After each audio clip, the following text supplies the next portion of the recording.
Hi everyone. So today I'm trying to build my first smartwatch on this NH34 Seiko movement and on a green dial as well as an explorer looking case. So this is my first time. I hope to just share my journey with everyone and just leave in the comment section any feedback or improvements you think that I can um, improve on my next build. And of course, I'll be more than happy to just share my journey and my mistakes along the way. So yeah, just enjoy. So the first thing I wanted to do was just to stick on the rotor sticker at the back of the movement. So I bought this green wave looking rotor sticker, and I felt it just complement the green dial at the front that I've got. So I really liked it, and this is my first time trying to actually stick it on. So it's actually a adhesive tape at the back, which you just have to peel it off very delicately. But I think I was really in a rush and just impatient, and you can see that I actually bent the sticker somewhere here. Yeah, there you go. So I think the learning point is that you really have to be very delicate with not just this sticker but all of the movements, parts and the hands especially, which you will see I made lots of mistakes later on, which I will talk about. And that that that really is kind of disappointing. I think it goes on. I still continue to peel it off, just try my best to make sure it looks as perfect as possible. And I guess it's about embracing these sort of imperfections because when you look at your watch, you can actually tell what were the mistakes that you made, and then I think you want to do better on your next build, right? So yeah, I just managed to get it off, and now I'm just trying to stick it on.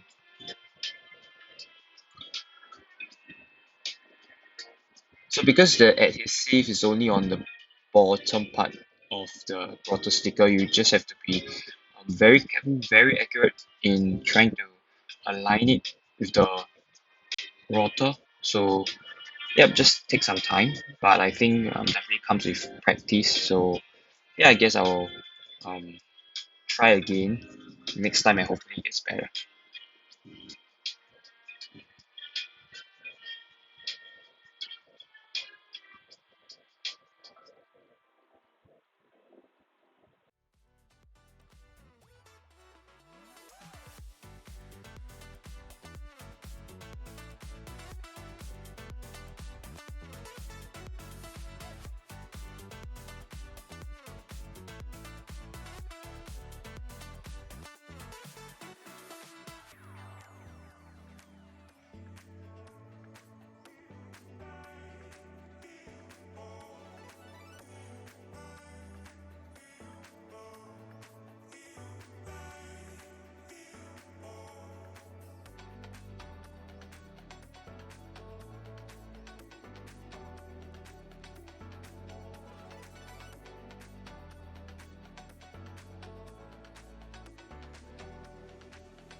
So yeah, after a few tries, I finally got my rotor sticker on. It's not entirely perfect, but I think for the first time, I'm really happy with how it turned out. So I use a tweezer to just move the rotor around to just make sure that the movement is still working fine.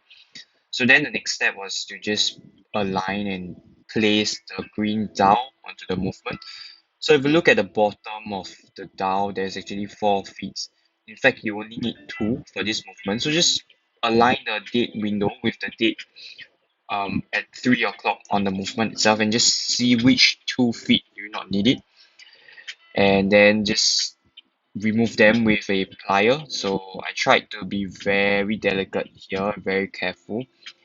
Um, Having just screwed the rotor sticker previously, I did not want to make another mistake again. So that's why I use really little force. And on hindsight, it works, right? Just use a plier, just really just kind of grab it and just swivel it a little. It should just come off easily. Um, it might not be as clean, so what I did next was I just used a sandpaper to just file um where the feet came off from and try and get it as smooth as possible before placing it onto the movement itself.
you can see we just got it in nice and tight, so I just make sure that the dial fits perfectly onto the movement itself and that does not fall off later on. Right, so I think next thing that we have to do is of course to put the hand. So this part is one of the part which I think I learned a lot about patience and being very delicate with the items I was handling. So you can see now I'm trying to make sure that I align all the way such that when the date flicks, that's the point whereby I'll put the hands on to 12. So that means that whenever the hands hit 12, which is midnight, the date will flick to the next day. So having seen YouTube videos on it and tutorials on it, I thought it was not gonna be too difficult, but I was really wrong. As you can see later on, I actually made a lot of mistake. And starting from the GMT hand, I actually pressed the GMT hand slightly too hard, such that it wasn't really in its correct position, which you will see in a bit.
So you'll see here how my GMT hand could not move because it was way uh, too pushed in.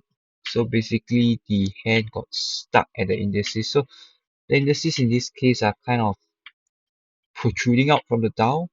So you can't put it all the way in. If not, the hands will not be able to move. So in this case, I had to remove it with a tweezel and then try it again. So I think point to take note is that you don't have to push it too hard, just ever so slightly, and then try to turn it if it moves. Um, let it turn a few rounds to see whether it's loose. If it's loose, just maybe give it a little bit harder of push, but yeah, don't push it all the way in. It's not necessary.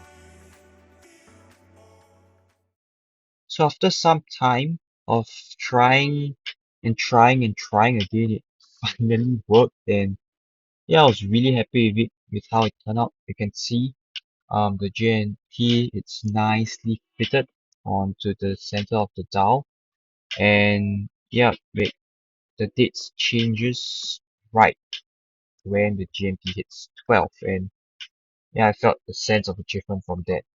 But next, it's the hour hand, which also presented its own set of problems. So I'm not sure whether it's a bit because I was using the wrong pusher with the wrong size, but yeah, I was trying across all three pushers I had, and just to see which matches the correct size. But I did realize that the strength, like I mentioned again, the strength has to be really, really light. Don't have to use any force, just a light push, and then try and turn it and make sure it's working. And then again from there, see whether the hands are touching each other. So you can see here, um, I think I almost got it. It looks fine, but when I turn it, you can see that the GMT and the hour hand are stuck together, which should not be the case. So it just means that the hands are too close together, right? In a normal GMT watch, a functioning one, the hour hand's supposed to move 2 rounds across the clock face, while the GMT hand, given its 24-hour nature, should only be moving 1 round across the clock face before the dates change. So yeah, I had to take the hour hand out this time round to try and fix it properly. And finally, you can see um, after taking it out for some time and trying to fix it, finally the GMT hand and the hour hand are functioning properly. So this is me just trying to align both together. You can see how it's very beautiful and very satisfying when you actually have stick it on properly, and the date actually fixed to the next one right at the midnight.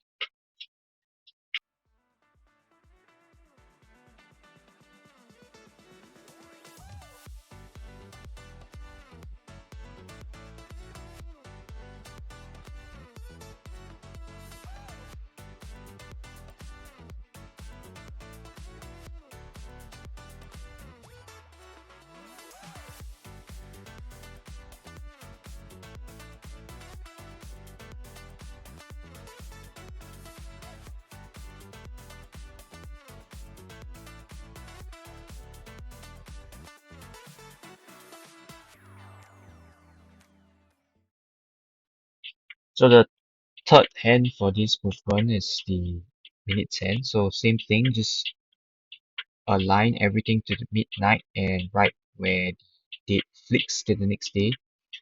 So I felt the mini hand was a lot more easier than the previous two hand, or it could be because of the experience that I had from fixing the previous two hands. I thought that this was a lot more manageable, and I kind of got it in really quickly and just get it in really nicely.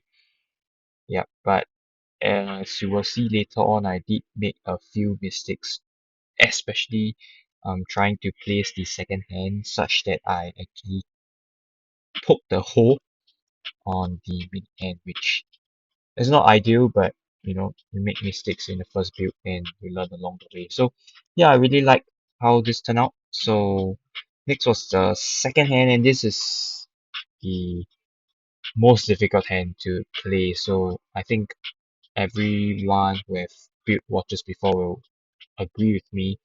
So what I did here was I actually put on Rodico. I saw this tip online that you can try put some Rodico onto your hand pusher and then just put the second hands on it. And then because the second hand has a protruding point, that point is supposed to be slot in to the center of the dial, such that it will be placed just right on top of everything. Right, so the next few minutes is just me trying to fix this. I took really long for this, so yeah, if you want to see how I do it, different ways I tried, feel free to watch. If not, yeah, just skip to the next section. But yeah, as you can see, later on somewhere in between, I actually um damaged the second hand. I actually bent it a little, and the final product actually uh, can't really tell, but I think if you just look a little bit closer, you'll be able to tell that there is a dent being done on the second hand.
So it is pretty satisfying to watch the second hand move after fixing it, and you just thought that everything is finally coming in place and working together properly, but not quite, because this is where my second hand actually stopped moving because it clashed with one of the other hand. And previously, like I said, I kind of bent it downwards a little because I applied too much pressure. So because of that, the second hand was kind of downward bent, and I really had to spend some time to try and lift it up back properly.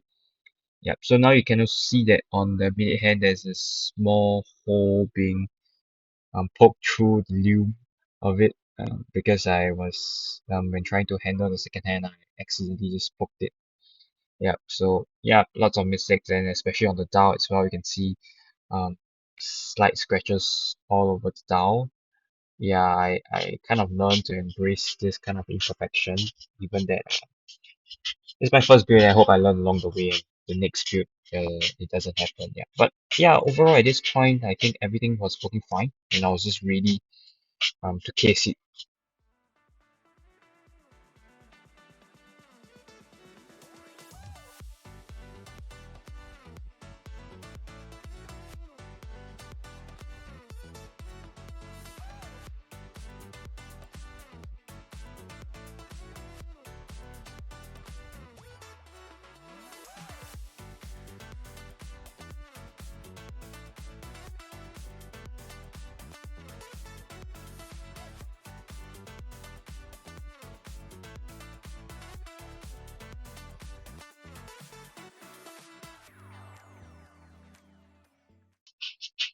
So to first case it, I will have to pull out the crown that comes with the movement, so that I can just put it properly on my case. So actually there's a lever at the back of the movement when you push the stamp all the way in. So just use tweezer to just slightly press onto the lever, and then you'll be able to just pull it out with ease, right? So I had a little bit of a confused moment of how I should case this properly, or put it in the case without actually um, ruining the movement. So yeah, perhaps can let me know in the comment section below how can I better handle this part of the watch build process, right?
So next, after putting the movement into the case, I inserted the stem that came with the movement onto the crown of the case, and then just insert it through the case. So turn it to close the lid up, the case back up, to just make sure that um, my movement is still moving on the other side, and that all of the functions are working well, and it's aligned. So yeah, I can see um was good. Everything was moving well, and the movement was kind of a little bit fiddly inside the case because there's actually a spacer that was provided, which I when I was closing it for the last time, I put it in, and as well as lubricating the sealant later on. But in this time, I was just trying to make sure that everything was fine, everything was moving.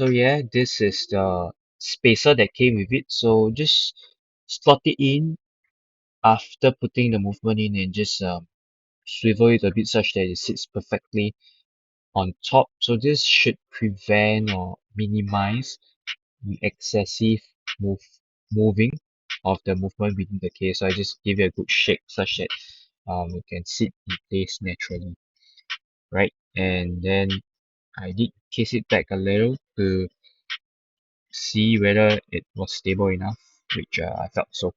Yep. Oh, another thing to note is that the stem which came with it previously, you can see that it was extra long. So you just have to measure from the crown, inner side of the crown, to the inner side of the case, and just cut the extra length off. So I did not show this part because I think the correct way was to use a vernier caliper, or rather the more accurate way.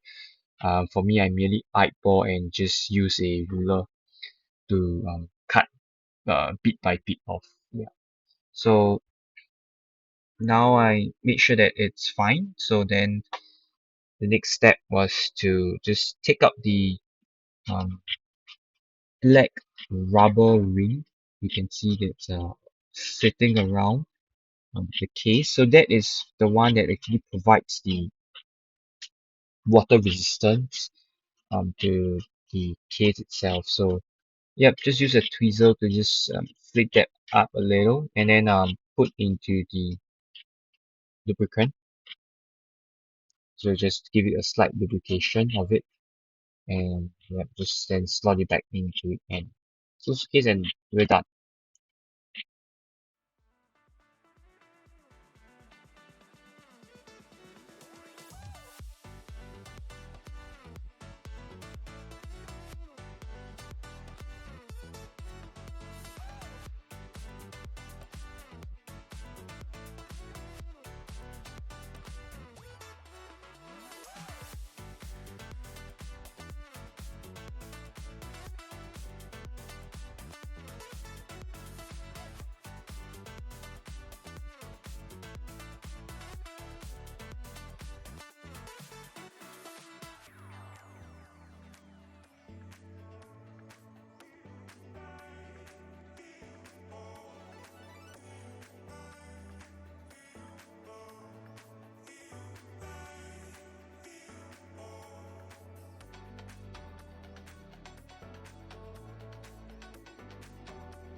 So this is the final product, but before talking about it, I want to explain why I actually did not put on the bracelet. So I think there was some alignment issue with the spring bar of this case, such that it was almost impossible for me to slide the spring bar between um, the bracelet itself and to hold it properly into the case position. So because of that, I got it refunded, and another one is, and I purchased another one which is on the way. So perhaps if you'd like to see in the next video, feel free to let me know, and I'll just make one. So I also got new hands which I really want to have my second hands and minute hands replaced as well in this build. Yeah, but overall I think it's a good first time experience. I really like how the overall colors are. So yep, I hope you did enjoy watching this as much as I did enjoy building this watch. So uh, once again, I hope you do not repeat or make any of the mistakes that I've made. I think the main learning point is to be very delicate and to have lots of patience when you are building your first watch. Right, so let me know what other kind of watches I should build. I do have one that is on the way, and I hope that I'll be able to build it better, and then of course I'll share the process and product with you guys as well. So yeah, stay safe and yeah, have fun modding.